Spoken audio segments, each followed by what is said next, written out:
చెడు వ్యసనాలకు అలవాటు పడితే మానడం చాలా కష్టం. ప్రాణం పోతున్నా వాటిని వదల్లేరు వ్యసనపరులు. మద్యం, సిగరెటు, గుట్కా వంటి ఆరోగ్యానికి హాని చేసే పదార్థాలను తీసుకోవడంతో ఎంతో మంది జీవితాలు కళ్ళ ముందే నాశనమవుతున్నాయి. దురాలవాట్లు ఎఫెక్ట్తో అనారోగ్యం బారిన పడడమే కాదు, ప్రాణాలు కూడా పోతున్నాయి. వీటిపై ఎంత అవగాహన పరిచినా మార్పులు రావడం లేదు. తాజాగా ఓ వ్యక్తి ఆసుపత్రిలో ఉన్న సమయంలో గుట్కాను తీసుకోవడానికి సిద్ధమవడం, ఇది ఐసీయూలోని వైద్యులు ఎదుట జరగడం వైరల్ అవుతుంది. అన్ని రకాల చర్మ సమస్యలకు శాశ్వత పరిష్కారం ఈ శ్రీత 9281458181.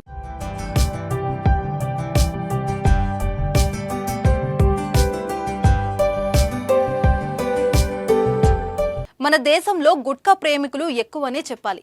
ఎక్కడ చూసినా చాలా మంది నోటిలో గుట్కా నములుతూ రోడ్లపై తూతూ అని ఊస్తూనే కనిపిస్తారు. హీరోలకు కోట్ల రూపాయలు ఇచ్చి గుట్కా కంపెనీల యాడ్స్ చేయిస్తున్నారంటే ఏమాత్రం గిరాకీ ఉందో అర్థం చేసుకోవచ్చు.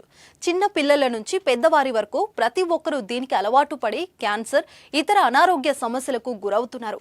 అయితే ఓ రోగి ఆపరేషన్ థియేటర్లో కూడా గుట్కాను వదలకపోవడంతో విస్మయానికి గురిచేస్తోంది.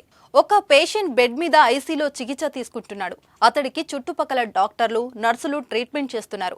అయితే అతడు ఆ సమయంలో చేతిలో గుట్కా తీసుకునేందుకు సిద్ధమైపోయాడు. ఐసీలో బెడ్ మీద గుట్కాను చేతిలో తీసుకున్నాడు.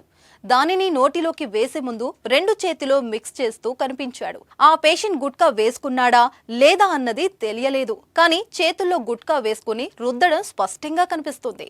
అయితే ఈ వీడియోపై నెటిజన్లు మండిపడుతున్నారు. ఐసీలో ఓ వ్యక్తి ఉన్నప్పుడు అతని వద్ద ఎలాంటి వస్తువులు ఉండనివ్వరు.